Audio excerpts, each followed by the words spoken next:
성령 충만하시고 또 행복한 삶이 되시길 축원합니다. 아마 아시는 분은 아실 텐데 우리 화담 서경덕 선생님이란 분이 계십니다. 근데 그분이 가지고 있던 일화학 가운데 한 이야기가 있는데, 이분이 이제 외출을 했다가 집으로 돌아오는 길에 한 젊은이를 만나는데, 이 젊은이가 길에서 한참 울고 있는 거예요. 그래서 자네 왜 이렇게 우는가 이렇게 이제 물어봤더니, 이 청년이 한다는 이야기가, 실은 제가 5살에 눈이 멀었습니다. 그래서 5살에 눈이 멀어서 앞이 안 보였는데, 그런데 20해가 지나고, 이제 20해가 지나고 이렇게 지금 청년이 됐는데, 제가 오늘 외출을 하기 위해서 밖에 나왔는데 아침에 나가다가 갑자기 눈이 떠져 버렸다는 거예요. 그래서 이제 이게 천지가 그냥 다 만물이 보이니까 너무 기쁩니다. 이제 이렇게 이제 이야기를 한 거. 아니 근데 기쁜데 왜 울어? 이제 물어본 거죠. 근데 그 뒤에 하는 이야기가 뭐라고 하냐면, 근데 집에 돌아가려고 하니까 갈림길도 많고 비슷비슷한 집도 많아가지고 집을 못 찾아간다는 거예요. 그래서 집을 못 찾아서 지금 이렇게 이제 해먹이, 왜냐하면 눈 뜨고 집 처음 찾아가잖아요. 그래가지고 못 찾아간다는 거예요. 그래서 서경덕 선생이 해법을 하나 알려줬어요. 그 해법을 듣고서 이 청년이 집을 찾아갔다는 거죠. 서경덕 선생이 해법으로 한마디 한 거예요. 한마디. 뭐라고 했느냐, 이렇게 말했답니다. 도로 눈을 감아라. 네. 도로 눈을 감아라. 그러니까 평생 이제 그야말로 이렇게 못 보고 살다가 그 집을 잃어버렸으니까 다시 눈을 감아보라는 거예요. 다시 눈을. 자, 이분이 이야기하신 게, 그러면 이 청년에게 다시 장님이 되어라 이렇게 하는 말이었을까요? 아니었죠. 잠깐이지만 네가 지금 가야 할 길을 잃어버렸다면, 방향을 잃어버렸다면 잠시 눈을 감고 네가 가야 할 방향이 어디인지 다시 한번 생각해보고 다시 눈을 떠라, 이제 그런 이야기죠. 자, 그런데요, 우리가 이 인생 가운데도 그런 것 같아요. 우리가 인생을 살아갈 때 눈만 뜬다고 다가 아니에요. 가끔 눈을 감아야 할 때가 있다라는 거죠. 프랑스 후기 그 인상파 화가였던 고갱이라는 사람이 이런 이야기를 합니다. 나는 잘 보기 위해서 눈을 감는다 하는 거죠. 그러니까 예술 작품을 하는 사람들도요, 눈만 뜨고 있다고 해서 다가 아니라 오히려 눈을 감고 있을 때 더 깊이 묵상할 수 있고 더 깊은 것을 이렇게 생각할 수 있고 바라볼 수 있는 그런 기회가 될 수 있다라는 거죠. 이때 이 세상에 우리가 살면서 실은 다 지금 눈 뜨고 살아가고 계시잖아요. 지금 다 눈 뜨고 살아가고 계시는데, 그런데 눈 뜬다고 해서 그러면 우리가 다 제대로 보고 살아갑니까? 실은요, 우리가 잘 알지 못하고 잘 보지 못하고 얼마나 많이 속기도 합니까? 그 눈을 많이 뜨고 있다고 하지만 우리가 지금 본다는 게 진짜 참이다고 하고 나는 다 확신하고 있고 그렇습니까? 우리가 얼마나 많은 것에 속아가고 있는지 모르죠. 제대로 우리가 눈 뜨고도 본다는 게 참 쉽지 않은데, 그런데요, 우리가 살아가야 할 그 삶의 방향을 생각할 때 우리가 가끔은 눈을 좀 감아야 할 때가 있다라는 겁니다. 그래서 성경에서는 신앙생활하는 사람들에게 우리가 눈을 감고 하늘을 바라보는 것을, 이 신앙생활하는 사람들은 그래서 기도라고 이야기하죠. 우리가 하나님께 기도할 때 비로소 그전에 보이지 않았던 하늘과 땅의 본질이 무엇인지 보이게 되는 경험들을 하게 된다는 거죠. 그래서 성경에서 끊임없이 그런 말씀으로 도전하시는데, 베드로전서 4장에서도 말씀합니다. 만물의 마지막에 가까웠으니 그러므로 너희는 정신을 차리고 근신하여 기도하라. 결국은요, 이 마지막 때가 될수록 우리를 왜곡하고 혼란시키는 많은 것들이, 미혹하는 것들이 있는데, 여기에서 우리가 제대로 설 수 있으려면 눈을 이렇게 뜨는 게 아니라 어떻게 해요? 눈을 감고 하나님을 바라보고 기도할 수 있어야 한다는 것이죠. 심지어 빌립보서에서는 이렇게 말씀합니다. 아무것도 염려하지 말고 다만 모든 일에 기도와 간구로 너희 구할 것을 하나님께 아뢰라는 거예요. 그러면 그리하면 어떻게 해요? 내 마음을 지켜주신다는 거죠. 내 마음에 평강이 있게 하신다는 거예요. 너무 놀랍지 않습니까? 그러니까 우리가 기도한다는 게요, 신앙생활에서 그런 측면에서 보면 굉장히 실은 중요한 겁니다. 내가 가던 길 잃어버렸을 때 잠시 눈을 감고 기도하는 것이 얼마나 중요한가 하는 것을 생각하게 됩니다. 방법이 보이지 않고 너무 답답한 현실 속에서 나를 벗어나게 할 수 있는 힘이 하나 있는데 그것이 바로 기도다 하는 것이죠. 아멘을 안 하니까 계속 말하잖아요 지금. 예. 우리를 답답함에서, 우리를 방법과 길이 보이지 않는 데서 벗어나게 하시고 지혜를 주시고 또 은혜를 주시게 되는 줄로 믿습니다. 네, 기도가 바로 그런 힘이 있다는 거예요. 그런데 오늘 우리가 읽었던 이제 말씀에 보면 이 에스더서라고 하는 이 말씀의 그 스토리를 보면 여기에 이제 아하수에로 왕이 나옵니다. 근데 그 아하수에로 왕 말고 이 사람이 이제 1인자인데 이 사람 말고 이 사람을 제외하고 1인자가 있어요. 그 사람이 누구냐면 하만이라는 사람입니다. 근데 그 하만이라는 사람이 대단한 권력을 가진 사람인데 거기에 유대인 모르드게라고 하는 사람이 하만에게, 다른 사람은 다 절하는데 이 하만에게 모르드게가 절을 하질 않는 거예요. 그러니까 그게 너무 기분 나빠가지고 그걸 트집 잡아서 그걸 빌미로 유대 모든 민족을 다 몰살시켜 버리려고 계획을 세웁니다. 그래서 이스라엘, 이 유대 사람들 전체가 다 위기에 빠져서 이제 민족이 다 몰살될 수밖에 없는 어떤 그런 위기 속에 있었죠. 그러나 이 위기 속에서 모르드게와 에스더가 신앙을 지키기 위해서 결단하고 나갔을 때 하나님께서 거기에서 역전의 드라마를 만드셔서 이 죽을 수밖에 없었던 이스라엘 민족들이 다 살아나게 되고 모르드게는 높은 자리에 오히려 앉게 되면서 많은 사람의 존경을 받게 되고 그러면서 하나님께서 이 모든 이야기가 해피엔딩으로 끝나도록 그렇게 하셨다라는 것이죠. 저는요 이 위기 가운데 저와 성도 여러분의 삶이 해피엔딩으로 끝나는 정말 복된 삶이 되시기를 소원합니다. 네, 별로 해피엔딩 안 되고 싶으신가 봐요. 네. 모두 정말 해피엔딩 되시기를 소원합니다. 네. 자, 그런데 그렇다 보니까 이제 우리가 이 에스더 말씀을 이렇게 접할 때 무슨 생각을 가지냐면 이 왕이 이제 그물을 내밀어서 이 에스더가 살아나게 되고 민족이 살아나는 이제 역사가 시작이 되는데, 그런데 야, 그래, 맞아, 하나님을 잘 믿었더니 저렇게 잘 살게 되었더라. 이제 우리가 이제 이런 생각을 갖죠. 그러면 이것으로 끝나나요? 아니죠. 우리 이제 한 가지 더 생각을 합니다. 맞아. 그러니까 우리가 잘 살려면 어떻게 해야 되죠? 잘 믿어야 돼. 이제 이런 이제 구조를 가지고 우리가 이 에스더서를 바라보게 됩니다. 자, 그러면 우리가 에스더서의 내용 속에서 하나님께서 정말 우리에게 주시고자 하시는 말씀이 저런 것이었을까요? 에스더 말씀을 다시 한번 좀 잘 생각해 보셔야 됩니다. 왜냐하면 우리는 이미 다 모든 결과를 알기 때문에, 그래서 잘 믿었기 때문에 잘 살았다, 뭐 이런 이제 어떤 이런 어떤 우리 안에서의 그 계산이 나오는 거죠. 자, 그런데 만약에 이 상태, 지금 저 상황에서 저 시대에 에스더였다면, 저 시대에 모르드게였다면, 그렇다면 저들의 상황에 우리 성도 여러분께서 만약에 계셨다고 한다면 앞이 지금 보이지 않고 한 치 앞도 분간할 수 없는 저런 답답한 상황 속에서 정말 믿음의 결단을 하면서 내가 끝까지 결과에 어찌됐든 내가 믿겠다 이렇게 할 수 있었을까요? 실은 그렇게 하기 어려웠을 거예요. 그런데 놀랍게도 에스더는 죽으면 죽으리라 자 고백하는데요. 어떻게 합니까? 내가 금식한 후에, 내가 기도한 다음에 나아가서 그냥 죽으면 죽을 것이다 이렇게 말씀했다는 것은 결국은 어떤 결과가 있든지 그것과는 상관없이 내가 끝까지 신앙을 지키겠습니다 이런 결단이 있었다라는 거죠. 그런데요, 에스더만이 아니었습니다. 실은 신앙을 지켰던 많은 사람들의 이야기 속에 보면 이런 결단들이 연이어지고 있습니다. 예를 들어서 다니엘과 그 세 친구들을 보면 그 세 친구들이 신상에게 절하라는 그런 위협과 협박을 받는데 그때 자기들은 절하지 않겠다라고 그렇게 고백을 하죠. 그런데 그런 상황 가운데서 사자굴에 던져지게 되는데 그런 그 상황에 이르게 되는 어떤 위협을 당하지만, 그러나 이 사람들이 뭐라고 고백합니까?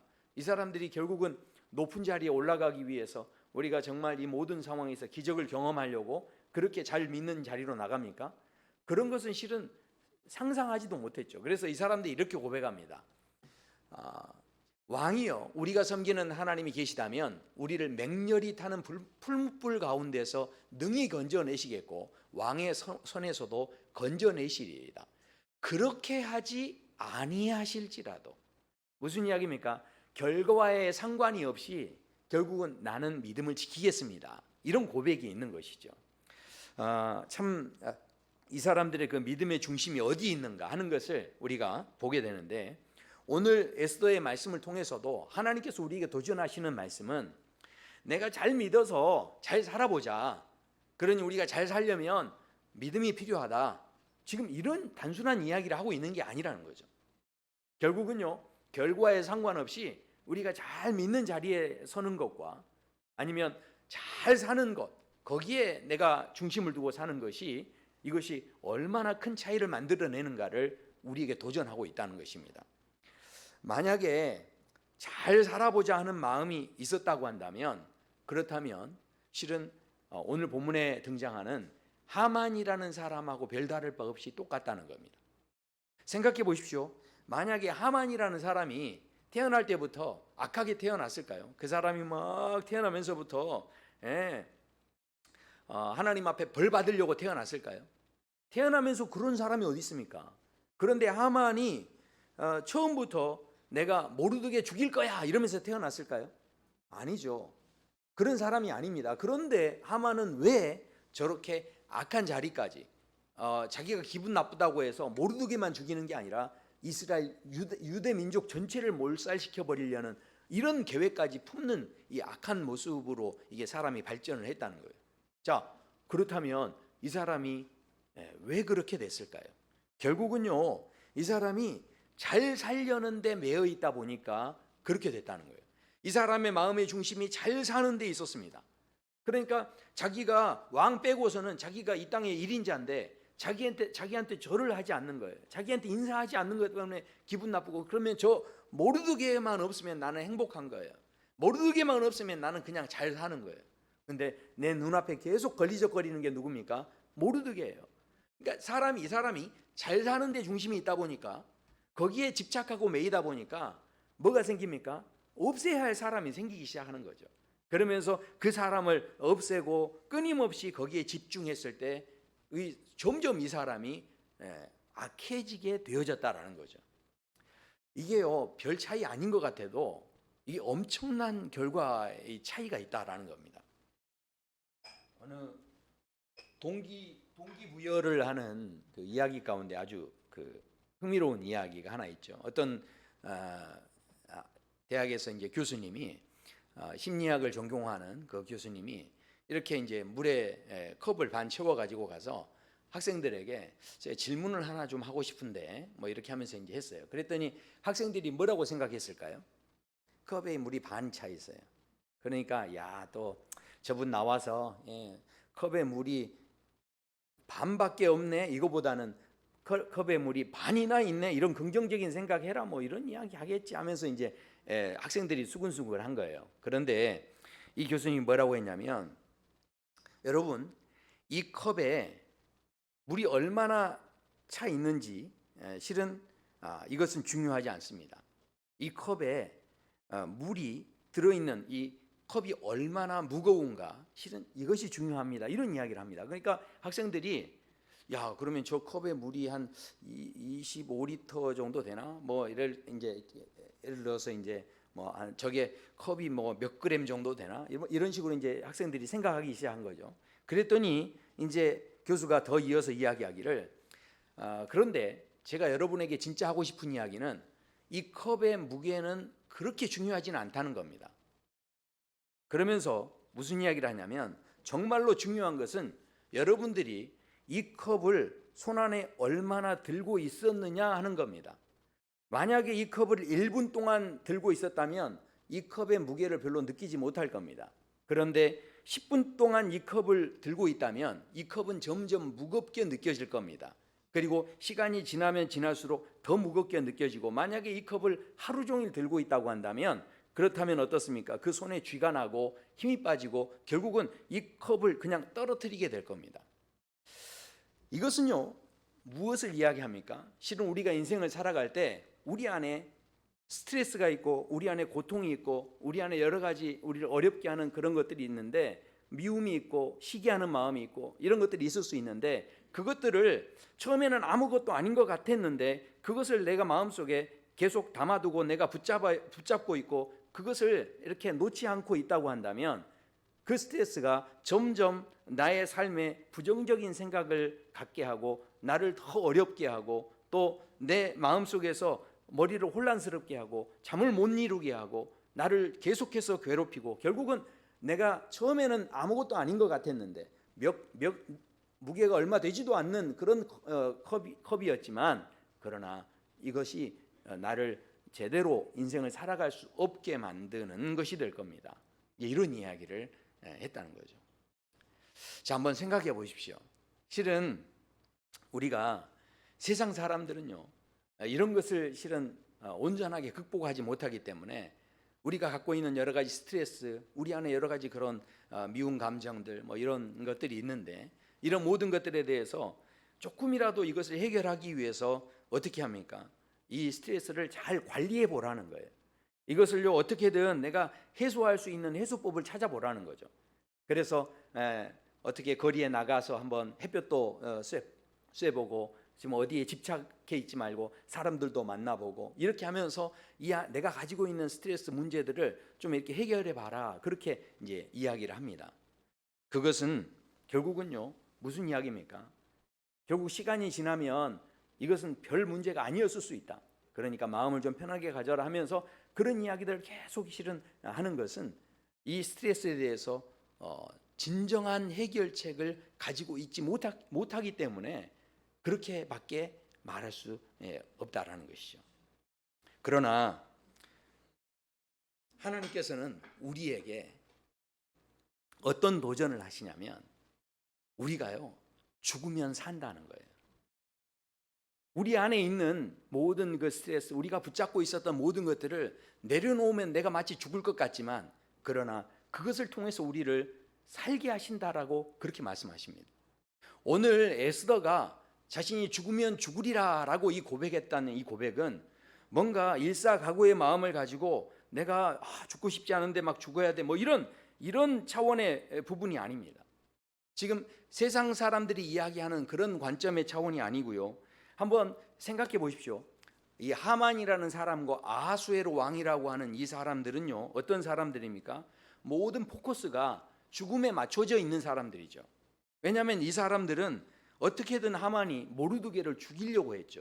그러니까 죽여서 협박하려고 했고, 그렇게 아하수에로 왕 또한 에스더가 함부로 나갈 수 없는 존재였습니다. 왜냐하면 죽일 수 있는 결정권을 가지고 있었기 때문에 그랬죠. 그러니까 많은 이 사람들이 어떻게든 자기들이 그 권세를 가지고 있고 죽음으로 위협하면서 죽음의 힘을 가지고 사람들을 이렇게 저렇게 자기들 하고 싶은 대로 그렇게 움직이려고 했던 사람들입니다. 그런데 그런 사람들 앞에서 내가 죽으면 죽으리라 해버렸다는 것은 결국 무슨 이야기입니까? 결국은요 우리가 그 죽음에 매이면 그 사람들한테 끌려갈 수밖에 없습니다. 그 사람들하고 적당히 타협할 수밖에 없죠. 그 사람들에게 적당하게 무릎 꿇을 수밖에 없고 절을 하든지 그 사람들을 따라갈 수밖에 없어요. 그러나 그 사람들, 죽음의 결정권자라고 하는 그 사람들 앞에서 내가 죽으면 죽으리라라고 그렇게 선포해버렸다는 것은 무슨 이야기입니까? 결국은요 더 이상 내가 그 사람들에게 끌려가지 않을 수 있게 됐다는 이야기죠. 그러니까 오늘 이 말씀은요 실은 이 에스더의 이 고백은 실은 엄청난 고백인 거죠. 우리가 어떻게 이런 고백을 하는 자리까지 갈 수 있었을까요? 결국은요 잘 사는 데 관심을 가지면요, 하만이라는 사람은 어땠습니까? 점점 그 잘 사는 데 관심을 갖다 보니까 내게 방해되는 사람들을 없애야 되는 거예요. 그러니까 점점 그 자기 감옥에 갇히고 어떻게든 그 잘 사는 삶을 지켜내기 위해서 그렇게 노력하면서 그렇게 사람이 자기가 악해지는지도 모르도록 그렇게 이제 점점 그런 자기의 인생의 방향이 어딘지를 모르고 그 모든 것을 잃어버리는 그런 삶을 살아갔는데, 에스더는요 의외로 그 모든 것을 내려놓았을 때 오히려 내가 무엇을 위해서 사는지 거기에 대한 더욱 분명하고 선명한 방향을 붙잡게 되는 자리에 서게 되어졌다라는 것이죠. 그래서요, 성경에서 이렇게 말씀합니다. 고린도전서 15장에 보면 만일 그리스도 안에서 우리가 바라는 것이 다만 이 세상의 삶뿐이면 모든 사람 가운데 우리가 더욱 불쌍한 자이리라. 그러나 이제 그리스도께서 죽은 자 가운데서 다시 살아나사 잠자는 자들의 첫 열매가 되셨도다. 아멘. 그러니까 그 모든 악한 권세들이 또 마귀 사단이 어떻게든 예수님을 죽이려고 몰아붙였습니다. 그리고 그들의 계획은 결국 성공했죠. 그래서 그들이 예수님을 십자가로 몰았고 결국 십자가에서 예수님은 죽으셨죠. 그들이 원하는 대로 됐습니다. 그러나 거기까지였죠. 결국 그 다음이 있을 줄은 이 사람들은 전혀 알지 못했죠. 결국 그 다음에 하나님께서 이 모든 상황 속에 어떤 역사를 이루십니까? 바로 부활의 생명으로 예수님을 일으키시고 그 부활의 생명으로 일어나신 예수님께서 우리에게 첫 열매가 되셔서 우리에게도 삶의 길이 열렸다는 거예요. 그러니까 우리가 바라봐야 할 지표가 무엇인지, 삶의 목적이 무엇인지, 방향이 무엇인지를 열어주시는 놀라운 역사가 시작이 되어졌다라는 것이죠. 결국 나의 삶의 방향이 어디에 맞춰져 있느냐, 이거 굉장히 실은 중요한 문제라는 겁니다. 늘 우리가 관심을 갖고 우리가 가지고 있는 그 방향이 잘 사는 것에 집착해 있다 보면요, 나 또한 하만처럼 될 수밖에 없다는 거예요. 그러나 내가 이 땅에서 잘 믿는 것에 내 마음의 중심이 있으면 죽음의 협박 따위에 끌려다니지 않을 수 있는 내 인생에 더 분명한 그런 선명한 목적이 생길 수 있고 방향이 생겨질 수 있다라는 것이죠. 대통령을 그 친구로 둔 한 출판업자 이야기가 유명한 이야기가 하나 있어요. 이 출판업자가 이 출판업계가 좀 어렵잖아요. 그러니까 책이 안 팔리고 너무 이제 고생을 하는 거예요. 근데 자기 친구가 대통령이에요.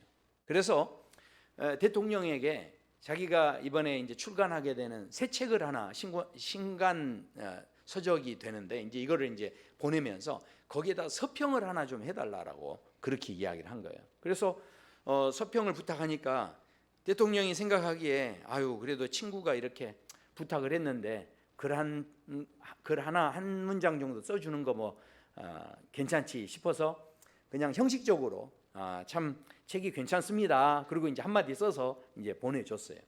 자, 그랬는데 이 서평을 받은 다음에 이 친구가 어떻게 광고를 했냐면 이 책은 대통령이 좋아하는 책 이렇게 해가지고 광고를 해버린 거예요. 그러니까 이 책이요 완전히 대박이 난 거예요. 많은 사람들이 이제 이 책을 관심을 가지고 사기 시작했어요. 자, 그러니까 이 대통령 서평에 이제 재미가 붙어가지고 이 친구가요 또 신간이 나오니까 또 대통령에게 이걸 보낸 거예요. 그러면서 또 서평을 하나 해달라고. 그러니까 대통령이 전해 듣기로는 그 서평 하나 때문에 저렇게 이제 그걸 이렇게 이용해서 그렇게 이제 광고를 했다. 이제 이 소식을 들었기 때문에 이번에는 어떻게 썼냐면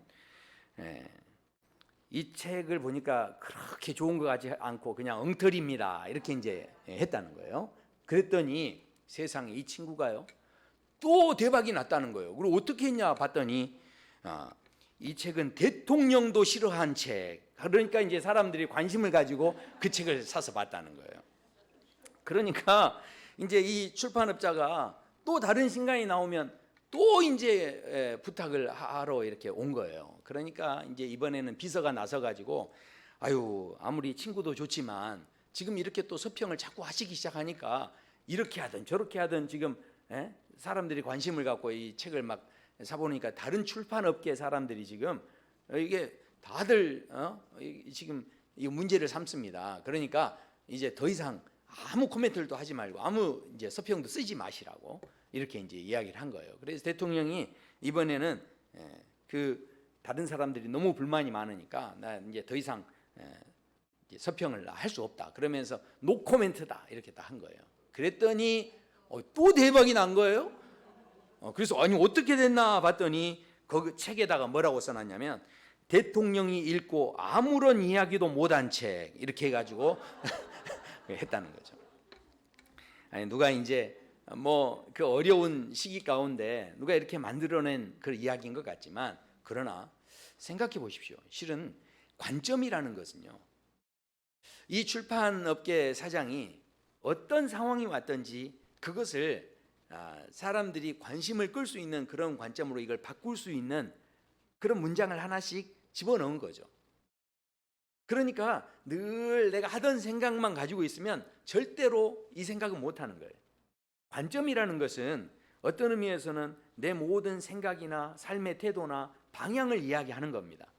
결국 이 사람이 어떻게든 이 책을 팔아먹으려는 그런 관점과 방향이 있었기 때문에 그런 아이디어들이 생긴 거죠. 결국 무슨 이야기입니까? 우리가요, 여러 가지 어려움이 있고 문제가 있지만 그 모든 허덕임 속에서 내가 정말로 벗어날 수 있으려면 그것을 바라볼 수 있는 새로운 관점이 필요하다는 거예요. 새로운 관점을 가지려면 내가 지금까지 경험했고 알았던 모든 것들을 실은 내려놔야 됩니다. 그것을 통해서 내가 새로운 관점을 얻을 수 있는 거죠. 믿음이라는 게 뭡니까? 결국은요, 내 관점이 아니죠. 우리가 믿음으로 산다는 것은 하나님의 관점을 가지고 이 땅을 보기를 원하는 마음이 있기 때문에 우리가 믿음의 삶을 도전하는 것 아닙니까? 오늘 우리가 예배 드리는 게 왜 예배를 드리는 겁니까? 예배 드릴 때 나는 죽고 내가 예수로 살기 위해서 내 경험과 내 생각을 죽이고 하나님께서 도대체 무슨 말씀을 주시는지를 내가 듣고서 그것을 한번 도전해 보려고 하는 시간이 실은 예배 시간인 거죠. 모르드게가 에스더에게 죽으면 죽으리라 라는 이 고백을 이렇게 만들어내기까지 도전했던 말이 하나 있습니다. 자, 거기에서 이렇게 이야기하죠. 14절에 보면 모르드게가 이때에 내가 만일 잠잠하여 말이 없으면 유다인은 다른 데로 말미암아 노임과 구원을 얻으려니와 너와 내 아버지 집은 멸망하리라. 내 왕후의 자리를 얻은 것이 이때를 위함이 아닌지 누가 알겠느냐, 그렇게 고백을 합니다. 그러니까 에스더가 만약에 왕비가 되기 위해서 그렇게 잘 살기 위해서 그렇게 믿었다고 한다면, 자, 그래서 그렇게 잘 살기 위해서 믿었는데 정말 왕비가 됐어요.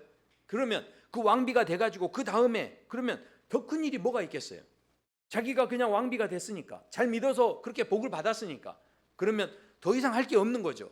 그러면 어떻게 하겠습니까? 그 다음부터는 어떻게 됐든 그 자리를 잃어버리지 않기 위해서, 지키기 위해서, 그것을 붙잡고 그 왕비의 자리를 지키기 위해서 노력을 하겠죠. 그러면 그것은 점점 더 무거운 짐이 될 수밖에 없습니다. 내가 더 못 입으면 어떡하지? 내가 더 못 먹으면 어떡하지? 내가 이러다가 잘리면 어떻게 하지? 내가 지금 이렇게 하다가 더 내가 가고 싶은데 못 가면 어떡하지? 내가 더 승진하지 못하면 어떡하지? 실은 우리가 잘 믿는 목적이 정말 복을 받기 위해서의 초점이 맞춰져 있다면 우리는 알고 보면 계속 불안해할 수밖에 없는 삶을 살 수밖에 없는 구조 속으로 들어가게 된다라는 거죠. 하지만 이것을 누릴 수 있는 사람은 어떤 사람입니까? 모르드게가 이것을 도전합니다. 네가 왕후가 된 것이 이때를 위함이 아닌지 누가 아느냐. 그러니까 왕후가 됐다고 해서 모든 것을 다 이루었다, 이것으로 끝나는 게 아니라 오히려 이것을 주님 앞에 내려놓을 때 우리가 상상할 수 없는 그런 일들을 이루어 가시는 하나님을 볼 수 있지 않겠느냐, 이것을 도전하고 있다라는 것이죠. 우리 모두 이 세상에서 1인자가 되고 왕비가 되고, 제가 이것을 부정하는 게 아닙니다. 우리 모든 믿음의 사람들이 그런 귀한 자리, 귀한 은혜의 삶을 사실 수 있게 되기를 저는 소원합니다. 그러나 잘 살기 위해서 믿는 것과 또 내가 정말 하나님이 내게 주신 모든 것에 대해서 감사함으로 믿는 것은, 그것의 그 중심이 어디에 내가 그것을 중심에 두고 있느냐는, 이게 별 차이가 없는 것 같지만, 그러나 우리 인생의 그 삶의 자리 가운데서 이것이 얼마나 큰 그 결과로 이것이 상황이 달라지는가 하는 것을 오늘 우리에게 말씀을 합니다. 우리는요, 아닌 것 같아도 우리의 마음속에 뭔가 하나 다 고정이 되면 거기에 그냥 딱 생각에 갇혀 있어요. 이것이 전부인 줄 압니다. 그런데요, 한번 생각해 보십시오. 인류의 처음에 죽은 사람이 어떤 사람입니까? 우리가 이 땅에서 제일 먼저 죽은 사람이 어떤 사람이에요? 그 사람이 죄를 많이 지어서 악했던 사람이 죽었나요?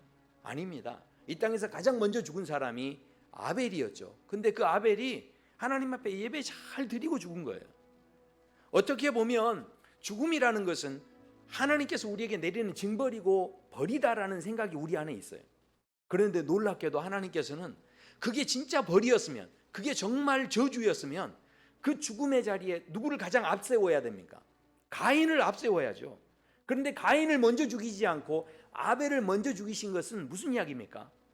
하나님이 내리시는 벌 가운데 아직도 하나님은 너희가 소망을 갖기를 원하는 거예요.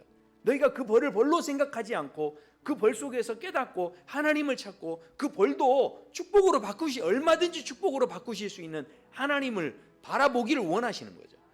우리의 관점이 그냥 거기에만 이게 꽂혀 있지 않기를 원하시는 거예요. 생각해 보십시오. 우리는요, 죽음을 하나님의 심판이라고만 생각합니다.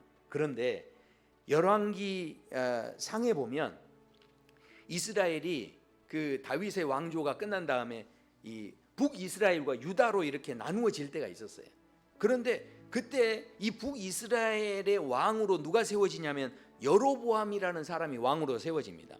그런데 이 사람이 사람들을 막 규합하기 위해서, 사람들의 막 마음을 사기 위해서 엄청 노력했던 사람이에요. 왜냐하면 남유다 지파만 있고 나머지를 다 데려와 가지고 여기에서 이제 자기들의 나라를 만들고 거기에 이제 왕이 되고자 했으니까 얼마나 조마조마한 마음이 있었겠어요. 그래서 사람들 마음을 막 모으려고 그렇게 노력을 한 거예요. 자, 그런데 그렇게 해서 이제 왕이 됐는데 이 사람이 어떻게 하느냐면 절기가 되니까 이스라엘 사람들이 전부 다 절기가 되면 하나님이 정하신 그 성전으로 예루살렘으로 가서 예배를 드려야 되는데, 예배를 드리러 가서 거기에 사람들이 다 모여 있다 보면 이 사람들이 마음이 다 변해가지고 거기에 그냥 눌러 앉아버릴까 봐 이게 염려가 되는 거예요. 그러니까 이 여로보암이 사마리아에다가 그 다른 하나님이 정하지도 않은 제단을 쌓고 너희들 예루살렘까지 가지 말고 여기에서 예배를 드려라, 그렇게 이제 이야기한 거예요. 그러니까 이 상황이 하나님이 보시기에 악함이었던 거죠. 그래서 하나님께서 이 여로보암의 왕조를 하나님께서 멸절하겠다, 그리고 심판하겠다라고 말씀하는데, 그런데요, 놀랍게도 이때 이 여로보암에게 아들이 하나 있는데 아비야라는 아들인데요, 그 아비야가 병이 듭니다.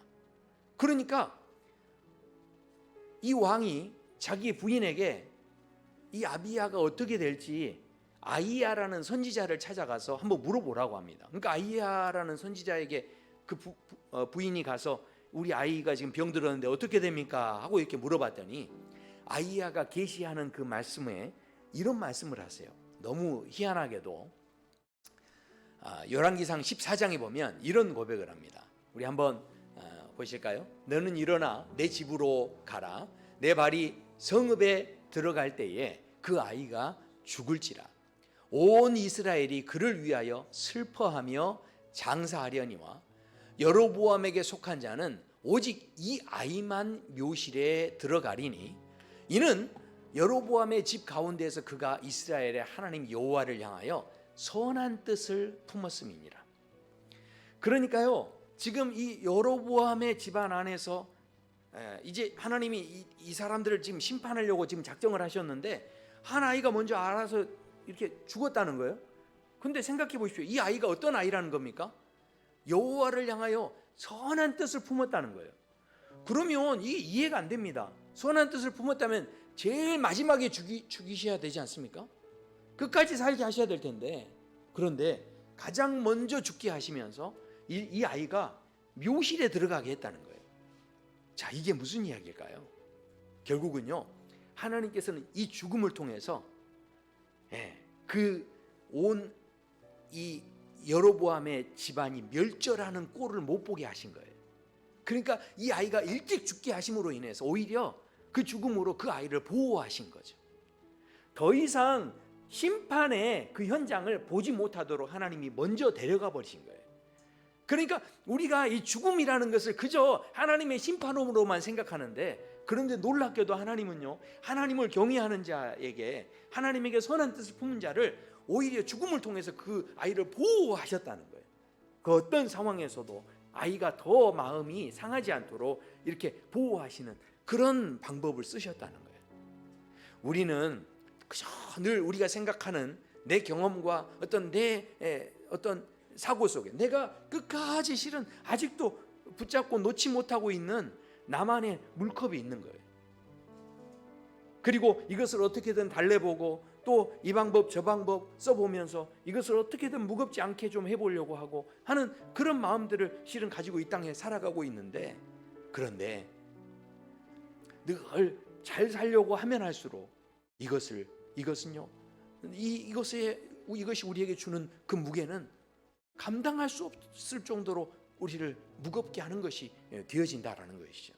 그러나 오히려 이 물컵을 진짜로 주님께 내어드렸을 때, 죽으면 죽으리라, 그런 마음으로 이것을 내려놓았을 때 우리가 상상하지 못하는 그런 일들을 경험하게 하시고 만나게 하시는 그런 은혜가 있다라는 것이죠.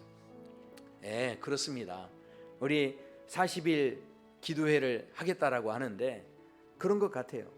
실은 옛날 같으면 저희가 주일 예배를 드릴 때도 그냥 1부, 2부, 3부, 4부 뭐 이렇게 있지 않았어요. 그냥 한 1부, 2부 정도 있었죠. 그리고 오후에는 저녁 예배가 있었어요. 그런데요, 지금은요, 예배 드리고 그렇게 놀러 갈 때도 많고요, 일보러 갈 때도 많아가지고 저녁 예배도 다 없어졌어요. 옛날에는 그냥 주일에 어디 갈 데도 없으니까 다 뭐합니까? 그냥 예배 드리고 오전에 예배 드리고 또 쉬었다가 그냥 저녁 예배 드리고 이렇게 이제 했던 거죠. 그런데 우리가 그렇게 뭔가 놓지 않고 그것을 붙잡고 있으면 있을수록 그것이 우리를 더 잘 살게 하는 것인 것 같지만, 그러나 하나님께서 주일날 모든 것을 내려놓게 하셨는데 그것을 내려놓을 때 그것이 우리에게 손해가 아니라 우리를 더욱 진짜 잘 살게 할 수 있는 힘이 된다는 것을 우리가 지금 잃어버리고 있다는 거죠. 사랑하는 성도 여러분, 이해가 됩니까? 저는 저희 교회 또 귀한 것 같아요. 여러분 잘 모르시겠지만 우리 태훈 형제라고 청년이 하나 왔는데 그 부천인가 거기서 오려면요 2시간 걸려요. 근데 왔대요. 그래가지고 와가지고요 뭐 하냐 했더니 이 성탄의 밤 이런 거 이제 준비하고 싶어서. 그래서 그 왔대. 이해가 되십니까? 2시간? 예. 어쩌면 지금 우리가 이 시대에서 더 잘 살기 위해서 집중하고 있지만 그것이 우리를 올가매고 그것이 우리를 더 힘들게 하고 더 우리를 무겁게 하고 있는 것을 지금 모르면서 더 잘 살기만을 위해서 그렇게 몸부림치고 있는데, 오히려 모든 것을 내려놓고 어쩌면 40일 새벽마다 깨운다는 게 쉽지 않죠. 그러나 잠을 내려놓고 내가 가지고 있는 그 모든 시간들을 내려놓고 한번 그 시간을 하나님 앞에 한번 드려보는 거예요. 그 모든 물잔을 하나님 앞에 내려놔 보는 거죠. 그때 하나님께서 그 물잔을 가지고 어떤 역사를 일으키실지 한번 기대해 보시는 거예요.